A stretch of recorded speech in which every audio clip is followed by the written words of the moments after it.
The alarm clock buzzed at 5:30 in the morning, just like it had every day for the past 8 months. Lisa rolled out of bed, her body aching from yesterday's double shift. She looked in the mirror and saw tired eyes staring back at her. Dark circles had become her permanent makeup, and her once bright smile now took effort to appear. Another day. Another chance. She whispered to herself, trying to find motivation in the quiet morning. The small apartment she shared with her mother was silent, except for the gentle breathing coming from the next room. Lisa tiptoed to check on her mom, who was still sleeping peacefully. The medicine bottles on the nightstand caught the early morning light, 12 different medications that cost more than most people's rent. Lisa's mother had always been her biggest supporter. She remembered how proud her mom was when she got accepted into music school, how she would sit in the front row at every performance, tears of joy streaming down her face.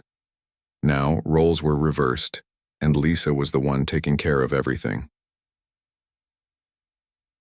The bus ride to work was always the same. Lisa would sit by the window watching the city wake up. Office workers in their nice suits would board the bus talking about their weekend plans or complaining about meetings. Lisa often wondered what it would be like to have those kinds of problems. Worries about presentations instead of medical, bills, concerns about vacation time instead of working enough hours to pay rent. At exactly 7:15, she arrived at Grandview Restaurant.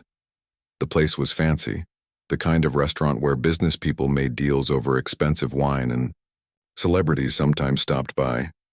Lisa had never imagined she would work in a place like this, but it paid better than most restaurants, and she needed every dollar she could get. The morning routine was always the same. Lisa would change into her uniform in the small staff room, pin her hair back neatly, and check her appearance one more time. The uniform was simple but elegant: black pants, white shirt, and a small apron. She had learned to keep safety pins handy because the uniform was secondhand and sometimes needed quick fixes. "Morning, Lisa," called out Tony, the head chef.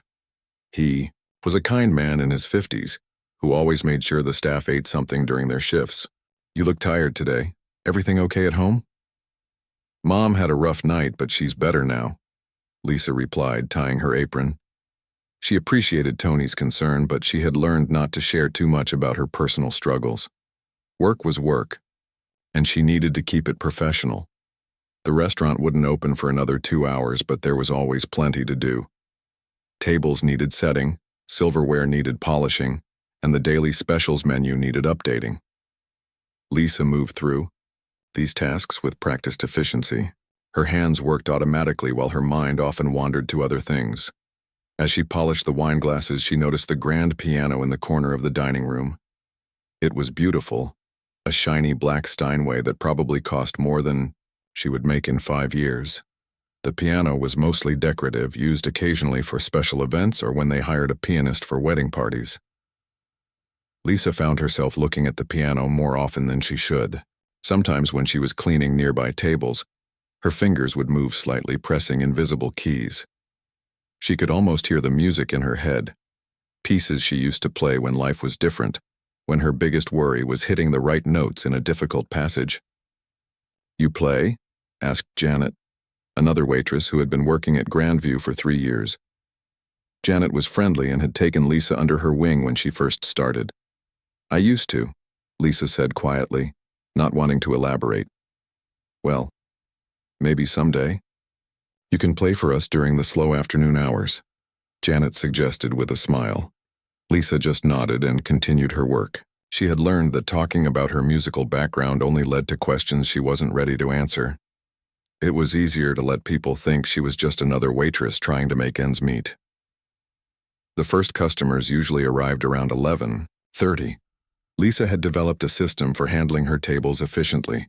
She would greet customers with genuine warmth, take their orders carefully, and make sure they had everything they needed. Good service meant better tips, and better tips meant she could afford her mother's medications without going into debt. During the lunch rush, Lisa moved between tables like a dancer. She had learned to balance multiple plates, remember complex orders, and keep a smile on her face even when customers were difficult. The work was physically demanding, and her feet would be sore by the end of each shift, but she had grown stronger over the months. One regular customer, an elderly man named Mr. Peterson, always requested Lisa's section. He was kind and patient, and he always left a generous tip. He reminded Lisa of her grandfather who had passed away when she was in high school. "You have good hands," Mr. Peterson told her one day as she refilled his coffee.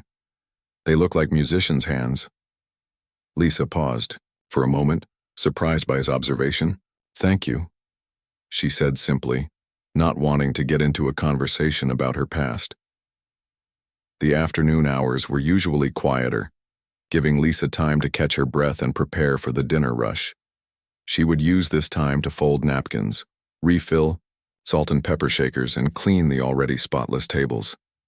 Sometimes she would stand near the piano, close enough to see the keys but never close enough to actually touch them. During one particularly quiet afternoon, Lisa found herself alone, in the dining room. The kitchen staff was preparing for dinner and the other servers were on break. She walked over to the piano and stood beside it, looking at the keys that seemed to call to her. She raised her hand slightly, her fingers positioned as if she was about to play, but then she quickly pulled back. This wasn't her piano, and this wasn't her world anymore. She was a waitress now, and she needed to remember that. The dinner crowd was always more demanding than the lunch customers. Business deals were made over appetizers, and romantic dates unfolded over candlelit tables. Lisa learned to read the mood of each table, knowing when to be attentive and when to give customers their privacy. By 9 o'clock, Lisa's legs would be screaming for rest, but she pushed through until closing time. After the last customer left, there was still an hour of cleaning to do. Tables needed wiping, floors needed mopping, and everything had to be perfect for the next day. The bus ride home was always quiet. Lisa would lean her head against the window and watch the city lights blur past. She would calculate the day's tips in her head, figuring out how much she could add to her mother's medical fund and how much she needed for groceries and rent. At home, her mother would usually be watching television in the living room.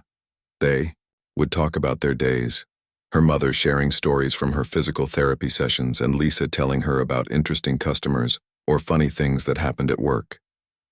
Neither of them talked about the bigger picture, the financial stress, or the dreams that had been put on hold. Before bed, Lisa would sit at her small kitchen table and pay bills.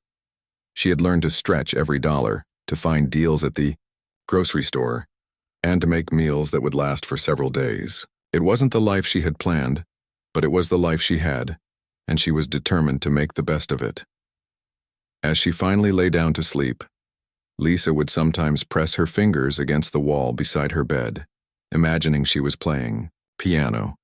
In her dreams, she was back on stage wearing a beautiful gown, playing for audiences who appreciated every note. But when morning came, the alarm would buzz at 5:30, and another day of reality would begin. It was a busy Friday evening at Grandview Restaurant. The dining room was packed with well-dressed customers celebrating the end of another work week. Lisa had been on her feet for nearly 10 hours, but she kept her professional smile as she moved between tables. Her section was full, and she was doing her best to keep everyone happy.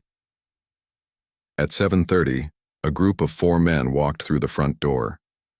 They were dressed in expensive suits and carried themselves with the kind of confidence that came from having money. The man leading the group was tall and broad-shouldered with perfectly styled gray hair and a watch that probably cost more than Lisa made in 6 months.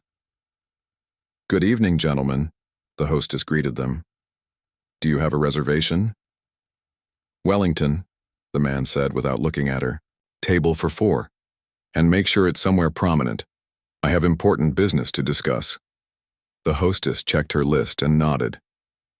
"Right this way, Mr. Wellington." Lisa watched as they were seated at table 12, right in her section. She could already tell this was going to be challenging.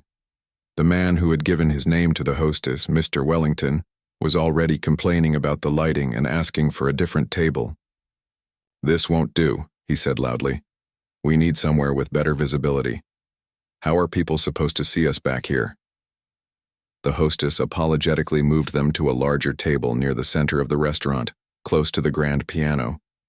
Lisa took a deep breath and approached their table with her order pad ready. "Good evening, gentlemen. I'm Lisa, and I'll be taking care of you tonight. Can I start you off with some drinks?" Mr. Wellington looked up at her with an expression that made Lisa uncomfortable. His eyes moved from her face to her uniform, then back again as if he was judging everything about her. "What do you recommend?" he asked, though his tone suggested he wasn't really interested in her opinion. "Our wine selection is excellent. The sommelier can help you choose something that pairs well with your meal." "I don't need help from the sommelier," Wellington snapped. "I probably know more about wine than he does. Bring us a bottle of the 2015 Bordeaux, the expensive one." Lisa nodded and wrote down the order. "I'll need to see some identification for the wine service." Wellington's face turned red. "Identification? Do you have any idea who I am? I've been drinking wine since before you were born." "I'm sorry, sir, it's restaurant policy. We have to check ID for all alcohol orders." One of the other men at the table laughed. "Come on, Wellington. Just show her your ID. She's doing her job." Wellington grudgingly pulled out his wallet and showed Lisa his driver's license. She thanked him politely and went to get their wine. In the wine cellar, she took a moment to collect herself. Something about that man made her feel small and unwelcome. When she returned with the wine, Wellington was already 3 drinks into a conversation about his latest business deal.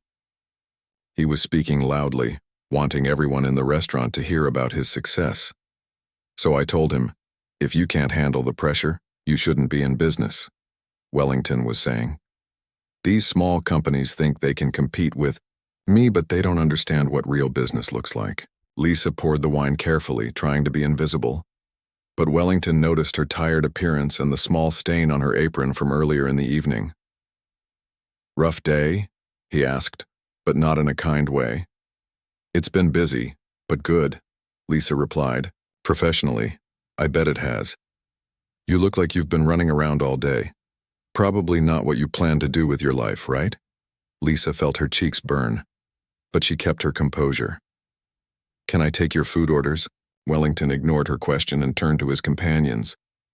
"You know, I always find it interesting to meet people who are, how should I put this, still figuring things out. Tell me, sweetheart, what did you study in school?" "I studied music," Lisa answered quietly, hoping to end the conversation quickly. "Music?" Wellington laughed loudly. "Well, that explains the career path. Music and $1 will get you a cup of coffee, right?" The other men at the table looked uncomfortable, but none of them said anything to stop Wellington. Lisa could feel other customers starting to look in their direction. "I actually think music is important," one of the quieter men said. "It brings beauty into the world." "Beauty doesn't pay the bills, Dave," Wellington replied. "Look at her. She's working as a waitress because she wasted time on music instead of learning something useful." Lisa felt her hands shake slightly, but she kept holding her order pad. "What would you like to eat tonight?" Wellington wasn't finished. He had clearly had too much to drink even before arriving at the restaurant, and the wine was making him more aggressive. "What kind of music did you study?" he asked. "Please tell me it wasn't something completely useless like classical music." "I studied classical piano," Lisa said, immediately regretting that she had answered. Wellington's eyes lit up with cruel amusement. "Classical piano? Oh, this is perfect. Guys, we have a classical pianist serving our table, and look where that education got her." The restaurant was getting quieter as other customers began to notice the commotion. Lisa could see Janet, the other waitress, looking concerned from across the room. "You know what?" Wellington said, standing up slightly and gesturing toward the piano. "Since we have a trained musician here, maybe she should entertain us. What do you say, sweetheart? Give us a little concert?" "I'm sorry, sir, but I'm working. Right now. I need to take your order." "Come on, don't be shy. I'm sure you're dying to show off your skills. It's not every day you get to play for such a distinguished audience." Wellington pulled out his wallet and placed a $50 bill on the table. "Here's your tip in advance. All you have to do is play us a song. Surely someone with all that expensive education can manage that." Lisa stared at the money. $50 was more than she usually made in tips for an entire evening. It would help cover her mother's medication costs. But something about the way Wellington was looking at her made her stomach turn. "I don't think that's appropriate, sir." "Oh, come on," Wellington said, his voice getting louder. "What's the problem? You studied music, right? Here's your chance to use that education, unless—" He paused dramatically. "Unless you can't actually play." The entire restaurant was watching now. Lisa could feel dozens of eyes on her, and her face was burning with embarrassment. She looked toward the kitchen, hoping someone would come rescue her, but the manager was busy with another situation. "I really need to focus on my job," Lisa said quietly. Wellington picked up the $50 bill and waved it in the air. "Ladies and gentlemen," he called out to the entire restaurant, "we have a classically trained pianist working as our waitress tonight. I've offered her $50 to play one song, but apparently she's too good for that." Several customers turned to look at Lisa, and she wanted to disappear. Some looked sympathetic, others seemed curious about what would happen next. "Maybe she can't actually play," Wellington continued. "Maybe that's why she's carrying plates, instead of performing. All that money spent on education and nothing to show for it." One of the men at Wellington's table finally spoke up. "That's enough. Leave the girl alone." "I'm just having a little fun," Wellington replied. "She's the one who brought up her musical background. I'm giving her a chance to show us what she learned." Lisa looked at the piano, then back at Wellington. The $50 was still on the table, and she could practically hear her mother's voice asking about the day's tips. But she also knew that if she walked away now, Wellington would make the rest of the evening unbearable. "The piano doesn't belong to me," she said finally. "I'm sure the restaurant won't mind," Wellington said. "After all, entertainment is part of the dining experience, right? And think about it. This could be your big break. Maybe someone important will hear you play." He was mocking her, and everyone knew it. Lisa could see the pity in other customers' eyes, and that made her feel even worse.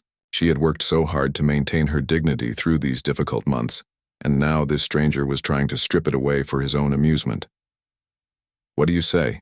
Wellington asked, holding up the $50 bill again. "One song. Surely, that's not too much to ask from someone with your qualifications." Lisa stood frozen by the table, the $50 bill seeming to mock her from where Wellington had placed it. Her heart was pounding so loud she was sure everyone could hear it.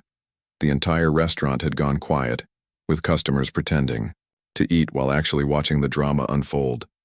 She looked around the room and saw faces staring back at her. Some looked sympathetic, others curious, and a few seemed embarrassed for her. The silence stretched on, making every second feel like an hour. Wellington sat back in his chair with a satisfied smirk, clearly enjoying the power he held over her in that moment. Lisa's mind raced through her options. She could walk away, refuse his challenge, and try to finish her shift with whatever dignity she had left.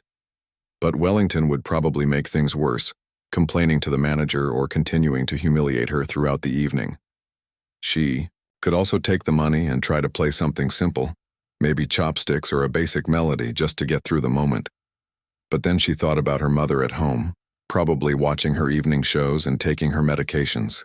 She thought about all the sacrifices her mom had made for her music education, all the lessons and recitals and competitions. She remembered the pride in her mother's eyes when she got accepted to music school, and the tears they both shed when she had to leave. "Well," Wellington pressed, his voice cutting through her thoughts, "we don't have all night. Either you can play or you can't." Lisa took a deep breath and looked at the piano. It had been calling to her for months, sitting there beautiful and untouched while she cleaned around it. She had avoided it because touching those keys would remind her of everything she had lost. But maybe it was time to remember what she had gained instead. "Okay," she said quietly. Wellington's eyebrows raised in surprise. He clearly hadn't expected her to accept. "What was that?" I said.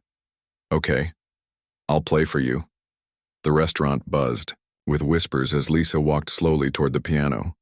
Each step felt heavy, like she was walking toward something that would change everything. She could feel dozens of eyes following her movement, and her hands started to shake slightly. When she reached the piano bench, she paused. The black and white keys looked perfect, not a fingerprint or speck of dust on them. She had cleaned this piano countless times but never dared to actually play it.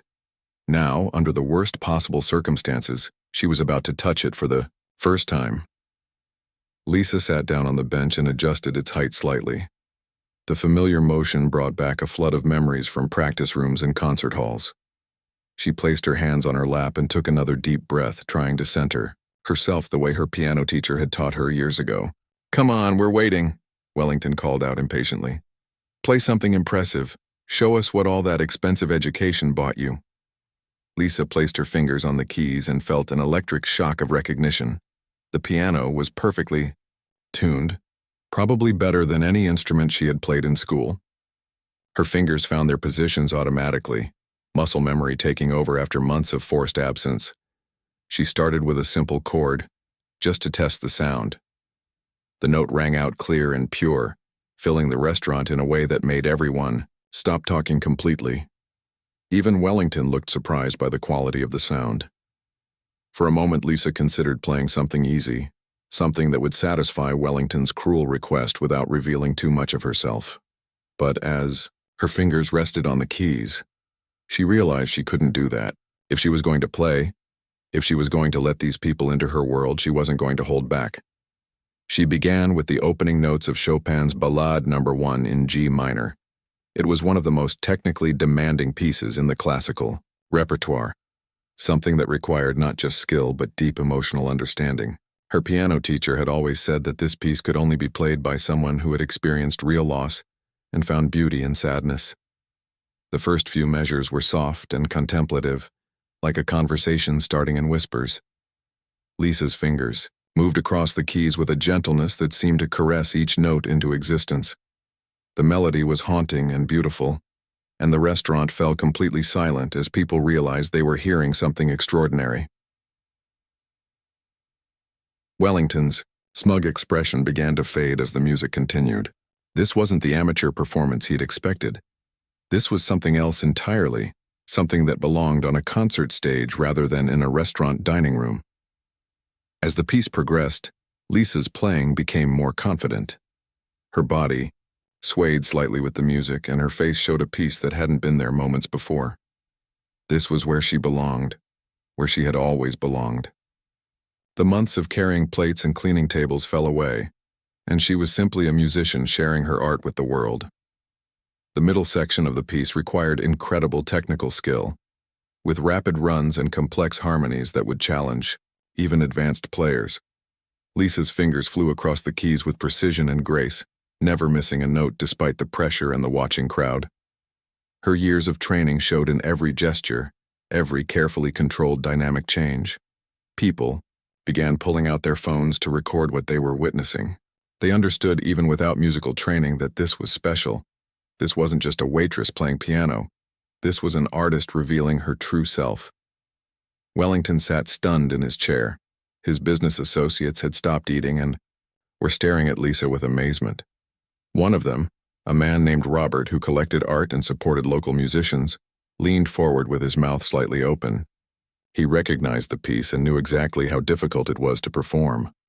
"My God," Robert whispered to the man sitting next to him.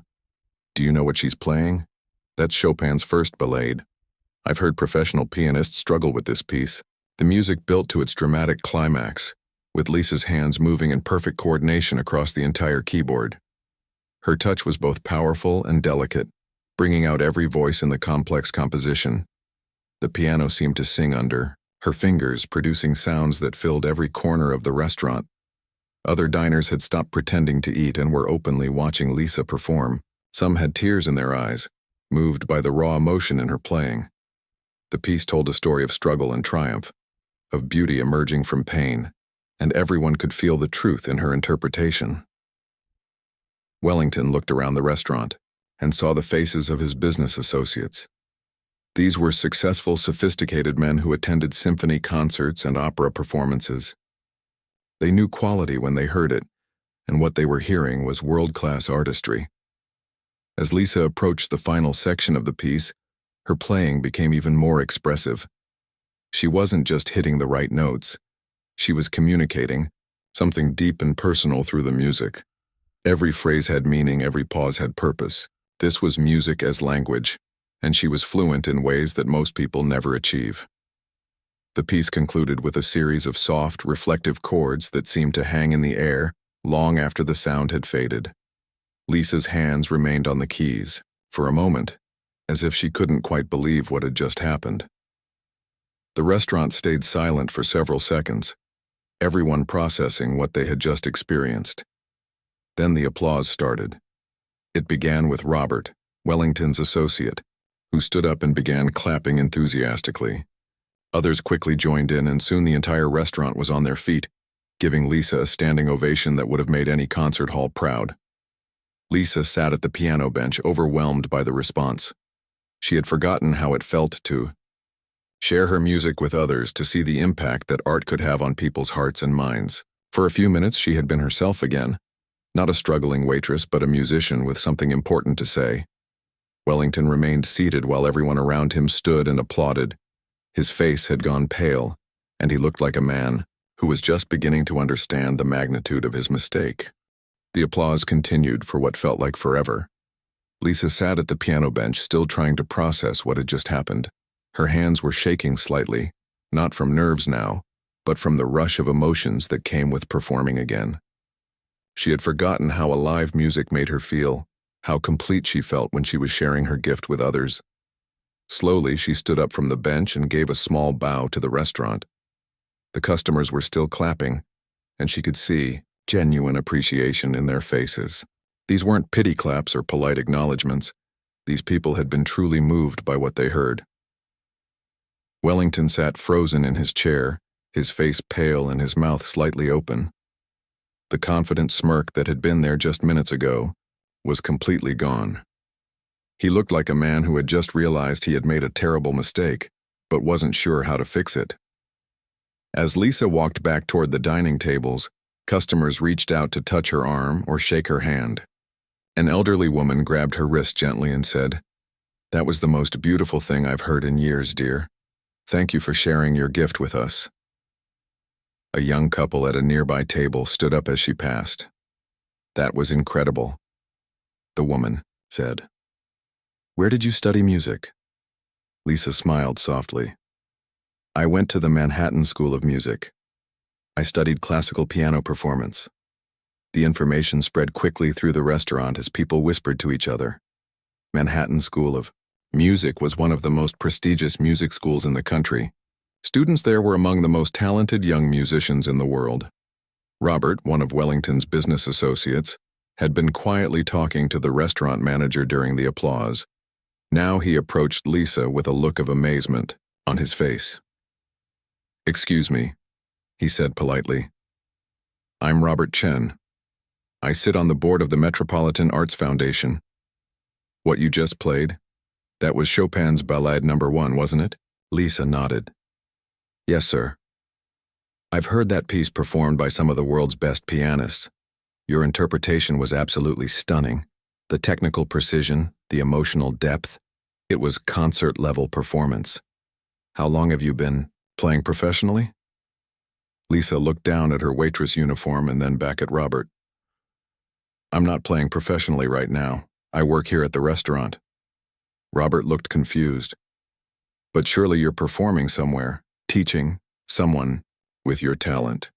"It's complicated," Lisa said quietly.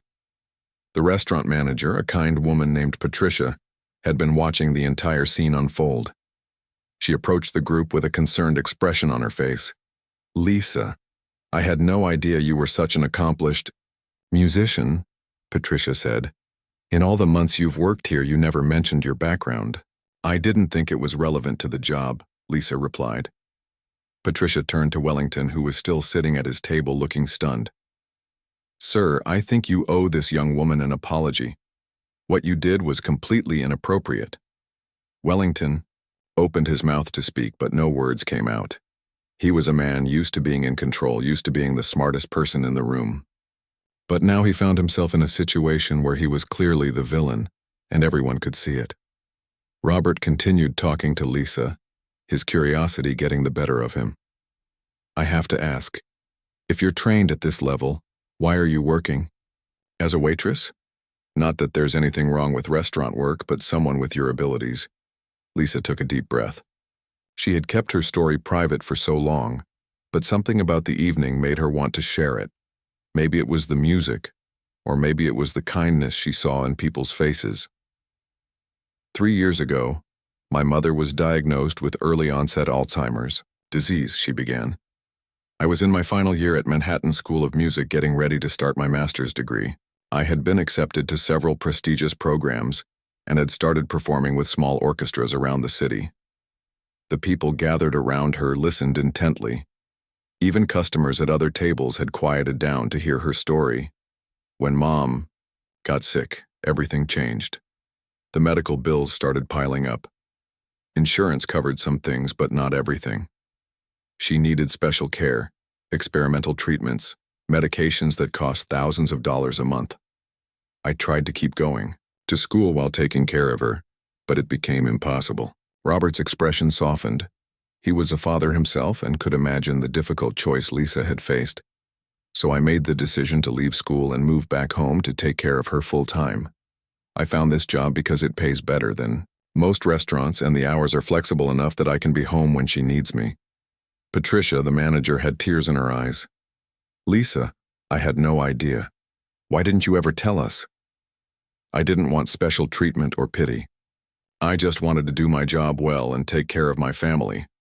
Wellington's business associate, a man named David who had been quiet most of the evening, spoke up. That's incredibly brave. Most people your age wouldn't have made that sacrifice. It wasn't really a choice, Lisa said. She's my mom. She sacrificed everything for my music education when I was growing up. Now it's my turn to take care of her.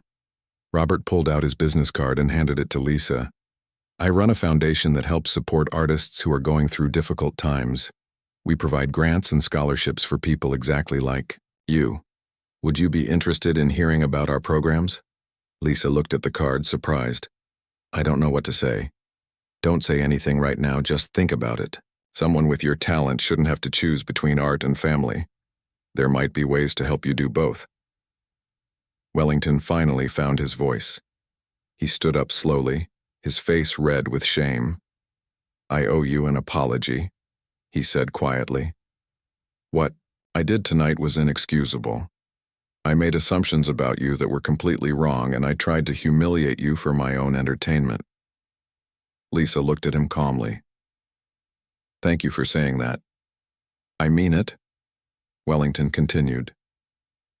I've built my career on reading people, on understanding what drives them, but tonight I showed everyone in this room that I don't understand anything about real character or real talent. Other customers in the restaurant had been listening to the conversation, and many of them approached Lisa with their own words of support. A businessman from across the room came over and placed a $100 bill on the table near her. For your mother's medical expenses, he said simply. Others followed his lead. Soon there was a small pile of money on the table, tips and donations from strangers who had been moved by both her music and her story. Lisa stared at the money in disbelief. I can't take this, she said. Yes, you can, said the elderly woman, who had complimented her earlier. We all came here tonight expecting dinner and entertainment. You gave us something much more valuable. You reminded us what real beauty sounds like. Patricia, the manager, looked at the scene unfolding in her restaurant. In 20 years of running Grandview, she had never seen anything like this. Lisa, why don't you take the rest of the night off? I think you've done enough work for one evening. Lisa nodded gratefully. She was emotionally exhausted and needed time to process everything that had happened. As she gathered the money from the table, nearly $800 from generous customers, she felt overwhelmed by the kindness of strangers. Wellington watched her collect the donations, and his shame deepened.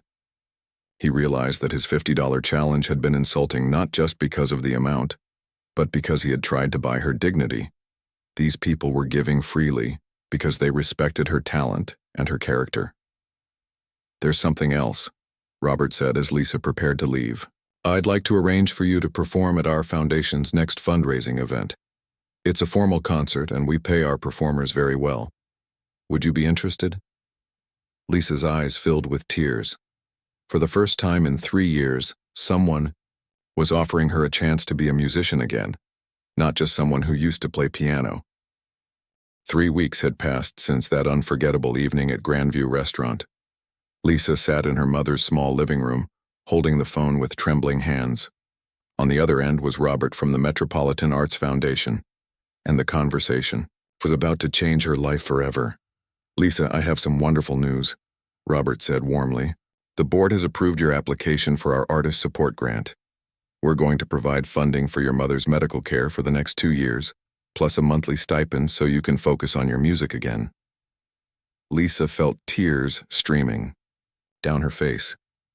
"Are you serious? This is really happening?" "It's really happening.